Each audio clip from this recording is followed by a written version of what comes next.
So, welcome to of course, I got the wrong date. Welcome to the January 23rd session.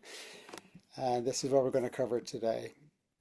So, looking at the news this week, here are the top stories I think that are relevant to what this is all about. So, helping people get ready for AI and the change in the workforce.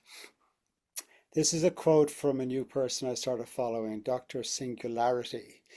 So I won't read this in full, but I'll be sending these slides out later. So this year is going to be tough, not just because of AI, but for a lot of what's going on with, political news, economic news. But that next year you'll start to see a shift where the technology gets more prevalent in terms of robotics and AI. And so the message here is just to be ready for a difficult year and that things will get better in the future. The World Economic Forum is on at the moment. So I watched an interview with Demis Hassabis and Dario Amodi. So Demis, you might remember, was DeepMind's who beat the Go champion and did the protein folding. And then Google acquired DeepMind's, and now he's running Google's AI initiatives. And Dario used to be with Sam Altman in OpenAI, and he left to create Anthropic. So the two of them were interviewed and they were discussing the state of AI. And they were both asked, what do you think needs to be done?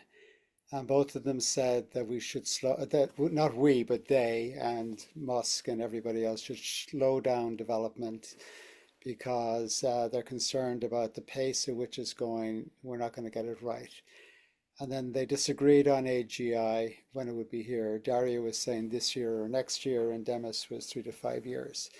So that's interesting when you have, and I think of Demis and Dario as kind of the good guys in the world of AI and large language models, where Elon and Zuckerberg and Sam Altman would be the bad guys because they're just going so fast to win, whereas Demis and Dario are more people focused and they want to do AI for good. They also said, and this was Dario talking about America shouldn't be giving its AI chips to China. He was kind of a little dramatic when he said it's like nuclear weapons to North Korea. But what's interesting is Trump initially banned the NVIDIA chips, GPUs, to China. And China then started building their own chips. And then about 2 weeks ago, Trump said, no, you can have the chips. And China said, we don't want them. So this is actually a false headline because China isn't taking the chips anymore. They're building their own chips.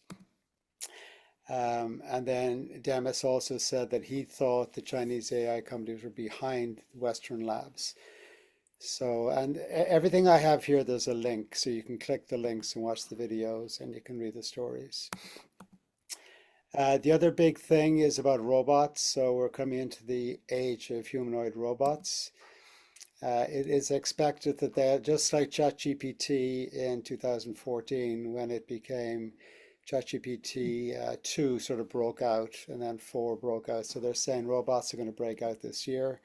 So just briefly, some of the key players, Neo Home Robot. If you click this link, they're a Norwegian company that do their manufacturing in Norway, but they've moved their R&D to California. And if you watch this video later, they're building a thing called a world model where there's AI in the robot, and the robot just observes and learns from what they observe without any connection to anything else. And in this video, you'll see that in action. And Neo is planning 1 million robots this year if they can get the parts. Boston Dynamic have just teamed up with Google and they're doing the same thing. So you're all familiar with Boston Dynamics. They have the dogs and they have a lot of the arms and they also have these humanoid robots. But their big breakthrough now is partnering with Google so they get the AI into the robot just like 1X is doing. Then this was interesting. UBT Tech is a Chinese AI company, and Airbus, the European airline manufacturer, is bringing in UB Tech humanoid robots, about 1,000 of them, to help them build aircrafts. So that's an example of now robots coming into jobs that would have been traditionally done by humans. And Musk, who about 2 months or about a month ago said Optimus, which is his robot, and he makes no distinction between Optimus the robot and the Tesla cars because he believes it's just a different vehicle with software. And so he had a plan for 1 million robots this year, but he's now managing expectations by saying it's going to be very slow to ramp up. And this mostly comes down to parts to build the physical robots, not so much the AI, but he's expected to ramp up. So I'd watch out for these companies and you'll hear more about them during the year. Another thing I thought I'd talk about with these aren't quite robots, but it's analogous with new device interfaces. So ChatGPT has announced in late this year they have a project called I/O, working with Johnny Ives, who left Apple to create a company he calls Love From is the name of the company. He's got all the hardware engineers, all the designers, and the idea is that it'll be a device that might be wearable, but you will talk to it and it will talk back. And you might have a screen which will show you things, but ultimately the interface to computers is moving away from keyboards to voice. And you'll see a lot of Apple are doing some other things. I didn't put that in here. But Vibe is an interesting company, and they have a product out right now called VibeBot, and it looks like a small little lamp that you can put on your desk, and it's your AI agent. So it's a preview of what robots would be like, but this thing is static. It sits on your desk, and you talk to it like it's your AI agent, and it manages your calendar. You can put it on a Zoom call. It takes notes. It reminds people whose turn it is to speak. You watch the video, it's quite interesting. And then there's a new company that's just funded called Project Mirage, who are creating a whole number of products that are getting into this idea of just assisting a worker with whether it's managing their schedule, but it's a device rather than a computer. So you'll see those if you look at those two links. Quick update on coding. Claude Code and Optimus 4.5. Essentially, everybody's saying, all the people who are the heavy engineers and the heavy programmers are saying that over the Christmas period, I think they called it Claudicus, I think was the term they used. They basically said that AI is writing all the software now, and that it's really junior software programmers, entry level, mid level software programmers aren't needed anymore, and they're eliminating them from the AI companies because the code is getting done by the AI. Interestingly, for ServiceNow, a lot of people working in companies are dealing with ServiceNow, whether it's for help desks or for HR and things. So OpenAI and ServiceNow have a 3-year contract to bring AI into ServiceNow. And more broadly, I heard something last night that all of the SaaS companies, so we're talking about Salesforce, any company that's delivering services on the cloud, could be out of business with AI taking over and rebuilding their products using the AI infrastructure. And then for people with kids, OpenAI, and I guess in response to Grok and all the problems with Grok, they've rolled out an age prediction feature in their LLMs. So if you've got kids, you should test that out. We were talking last week about the return on investment on AI. So this is more on that, where a survey was saying that many of them have not produced financial returns. However, they're saying it's not the AI, but it's a problem of data, business process, and governance. So the future, I think, for workers right now, I posted this week on LinkedIn that 4 of the top jobs in New York right now are AI jobs. And so for people who are skilled in AI, going into companies and helping them is really the opportunity. A while ago, it was called an AI generalist.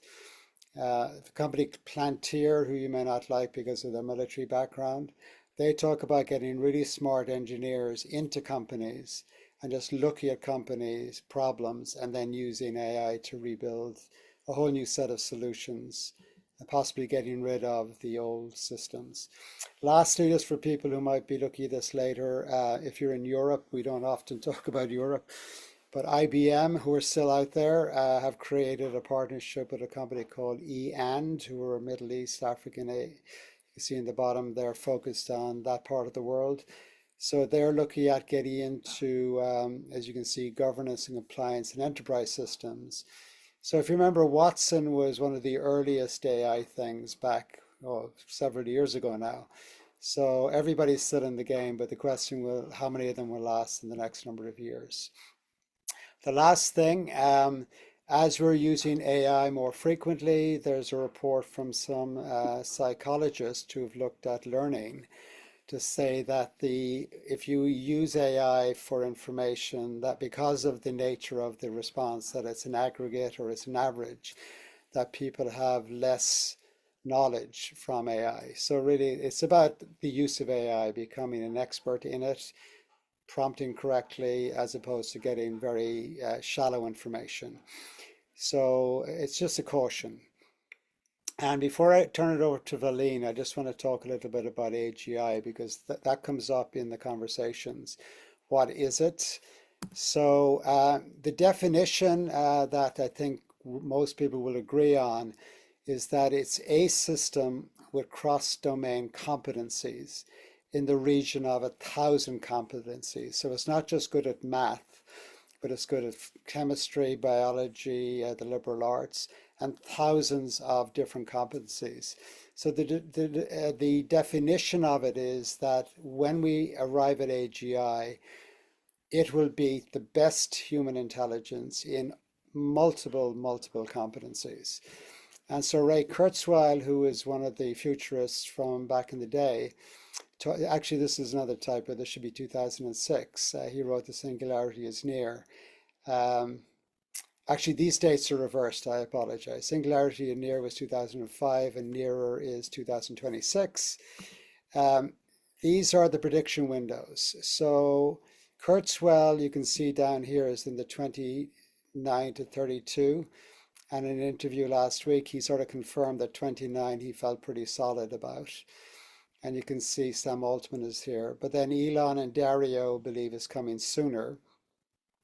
And then you have the skeptics saying it's going to take much longer. So pick a date. So whether this year or no later than 29, you're going to have this thing, AI that can beat anybody in thousands and thousands of skills. So this is just about Kurzweil. Is he right? So it depends on who you ask. Kurzweil claims he is an 86% accuracy rate where others disagree. Um, and then there was this idea of a 10-year delay theory. I won't read this, but just to show you Kurzweil's track record. So these were things Kurzweil predicted in terms of what AI would be able to do. And you can see he hit the mark on the first 3 years. And right now he's on track for this. So I would say 2029 is a good bet for when we'll have AGI. All right, I'm going to, lastly, and then I'll turn it over to Valene. I'm going to talk more about this next week, but consciousness, and people talk about AI having consciousness.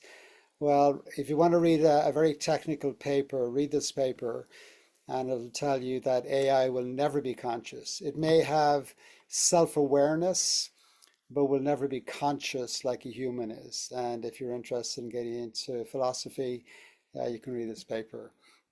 So now I'm going to stop sharing and I'm going to ask Valene to share your screen and take us through prompt injection.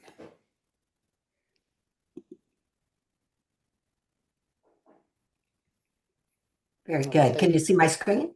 Yes, we can. Yeah, thank All you. right, excellent. Hello, my name is Valene Skerpac, and I'm a cybersecurity executive, acting as an advisor right now for cyber security think. I'm going to go through at a high level because this month, right, we're talking about prompts in general. We've dedicated the month to that. So the issue came up, it's in the news. I'm sure you've seen it, Pat, of prompt injection issues. So we wanted to take a few minutes at a high level to go through what is prompt injection? Why do we need to be aware of that? So I'm going to have four slides here talking about what it is, basically how it works, some techniques that are used, and then some mitigation. So first off, what is an LLM prompt? Well, injection. Well, this threat has been there for AI systems since day one. And so it is a security problem without a solution. And so this is something that we are learning to mitigate for sure. But it's a constant effort because, again, it is a problem and there is no solution. So basically, a prompt injection is the type of attack that manipulates the actual model's behavior by inserting the something malicious, right? Some unintended instructions. And basically, the goal is to override the original um, intention of the model itself and any kind of following any kind of legitimate instructions. And so it's, basically injection attacks are around in other types of technologies, but it's unique to LLM in this regard because LLMs are natural language, right? It's a conversation, so it's essentially like a phishing sort of attack because we have a language and an open conversation. So this in, is used to combine instructions and data so that there's no clear separation. And that design is unique to also AI. We don't have that the way we develop applications today. So this leads to basically the bypassing of what we have built in for safety guardrails, right? What we're expecting that we're working on, what we want to be accessed from a data and tools perspective, and basically causes unintentional actions. And I did want to, I guess, normally you kind of explain it and end with what are the business risks and consequences. But I do think it's really important to cover the so what up front, right?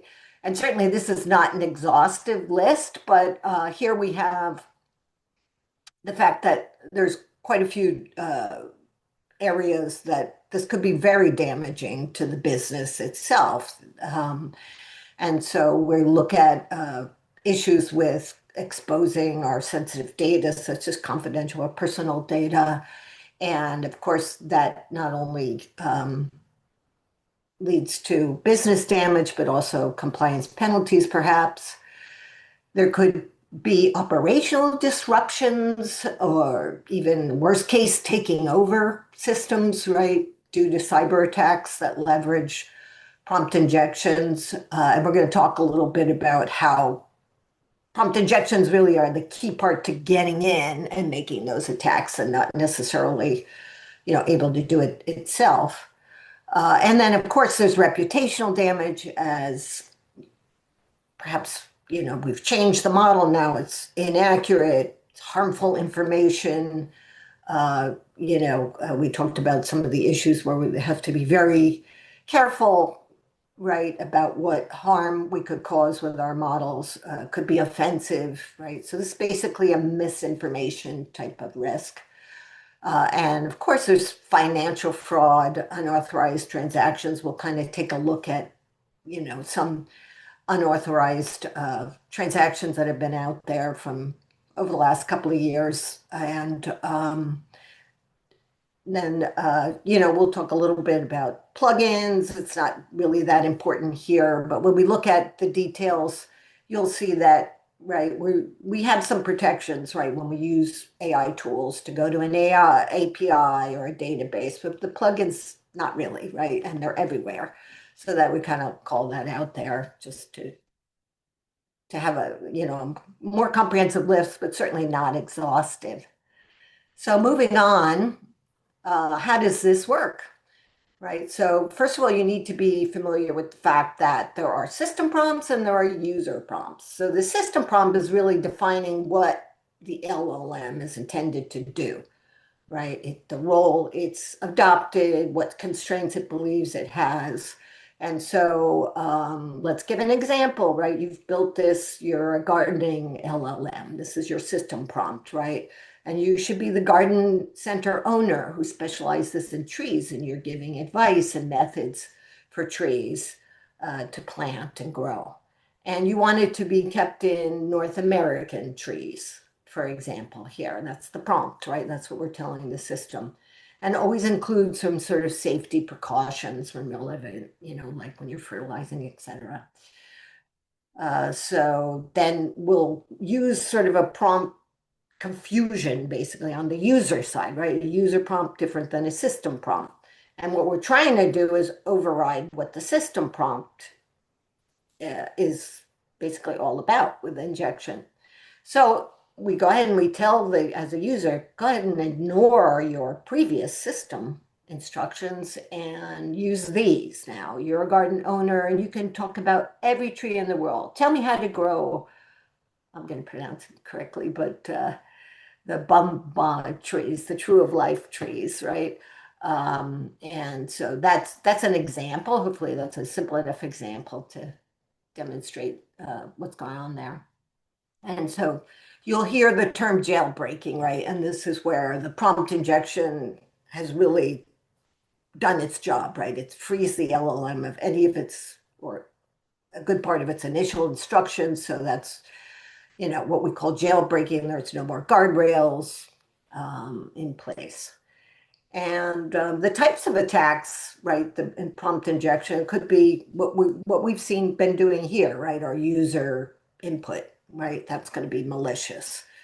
But there's also quite a lot of indirect uh, kinds of attacks. And I think you can imagine, right, with agents, et cetera, that all the inputs uh, to the model be poisoned, right? So, for example, very easily a attacker could upload a resume, right, to a resume site, and it's got a prompt injection in it. Or if they have access to the web page, because the web page has some issues, they could, insert a prompt injection. So, um, yeah, so we get the have the kind of famous $1 car purchase, right? That happened a few years ago when this all started coming out. It was published by a hacker. He was able to buy a brand new car for $1. And just by changing the parameters, right? And the chatbot let him go ahead and change the price. And the system went ahead and he bought the car. So basically, the upshot is that anything that the LLM accepts as input or reads or processes is a potential point of impact.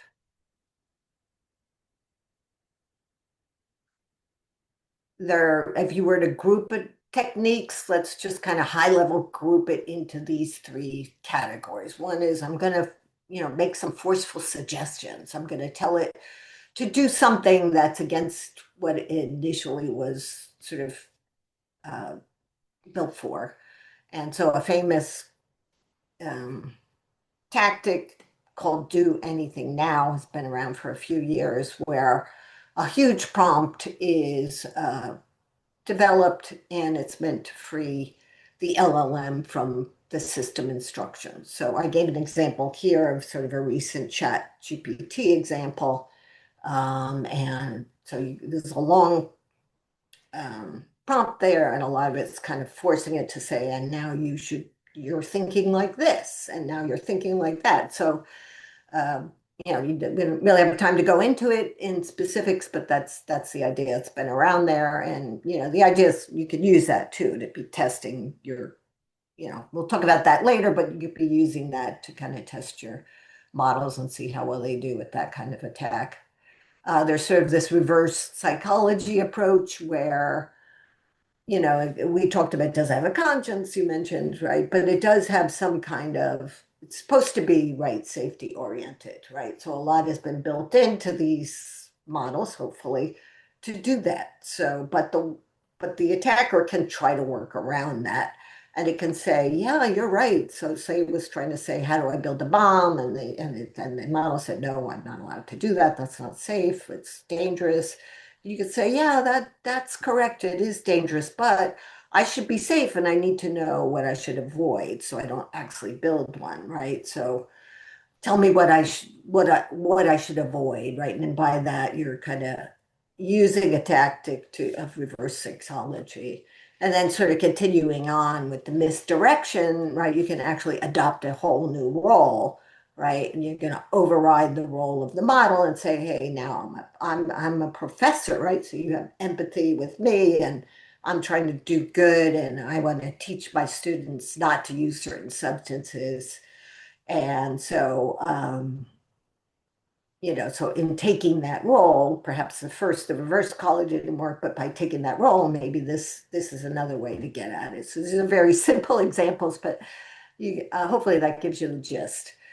And so, I mean, the upshot is that in a majority of the cases, these prompt injections are used as some kind of initial entry point, right? And then other vulnerabilities are then exploited. So, for example, you're able to make some progress, right, to get actual access to something and execute some code, and then that starts you along the sort of attack kill chain to go ahead and get what you really want, like API keys, for example. So, all right. So, what are the mitigations? So, how can we kind of reduce our risks associated with this? Well, first of all, prompt injection is just one of many, many threats, right? It's so prominent. It's like number one, right? On the all the top lists. So it's important, since we're talking about prompts, to at least mention it, have some kind of understanding. But certainly it fits within the overall enterprise security program. And so the benefits we would get from incorporating AI security, right? It's got to be the models, it's got to be the data, it's got to be the applications. And that goes into security and resilience, right? Resilience meaning how do I stay up? How do I combat, et cetera. And so, it's a much larger topic, right? The security, which we're not going into right now. But it is an important, one of the important threats, as I mentioned. So, you want to use many mitigation technique. You want to identify your risk. This is a risk. You want to have various mitigation techniques, right? You need multiples within the organization. So there's just many, right? So there's the data you need to, and the access, right? And making sure the data is clean, or all those issues associated with data. We're going to want to vet that model. We're going to want security reviews, red teaming, because we're really kind of in greenfield, so red teaming's become very popular. But anyway, suffice it to say, large topic, but you use those sort of in conjunction with these on the right, these specific techniques. And so basically it's kind of like the other injection attacks. You have to be able to monitor, right, and filter what you're able to input or not, right? And so you're also looking to make sure that you're making use of the tools that you have in house. So you might actually block, go to the point where you're blocking certain prompts, right? And you might be using some specific AI that's actually trained to do that, right? And that's built into kind of tools today. And of course, you want to make sure, right? This is a new design to our applications. We want to make sure that you're separating the user data from the system control instructions, right? As we talked about. And then there's just rate limiting, right? And if you're allowing these attackers to continuously, simultaneously trying to make requests, that's also going to confuse the model. And you'll see lots of interesting research, right, around this, like a database of very large kind of database of music or whatever that's used to confuse the model. So, you need that filtering. and rate limiting. And that's kind of it. It was just meant to be an overview to understand what it is, what are the risks, how can we approach it. Thank you very much, Valene. Sure.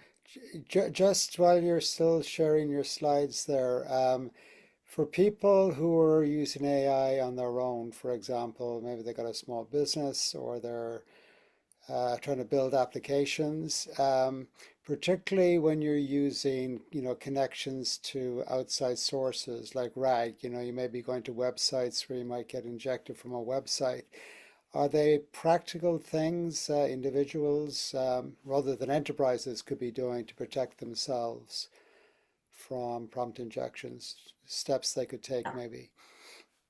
Definitely. Yeah. And so that's kind of like it needs a separate session, honestly, because if you look at the life cycle, there's tuning, there's fine tuning, it kind of depends what you're doing. Then there's RAG. So all those points are places where data can get poisoned. So that's kind of another security issue, data poisoning. We could put that in there as, have another session on that type of problem. And then, you also have the supply chain issue. So it's really amplified with this. And so every little point I mentioned, plugins, et cetera, are areas to be concerned about. So Thank for you. sure, I mean, that data part is a big part of the overall security. Got it. So, any other questions before we move on data injection? And thanks again, Valene, for your Sure. detail.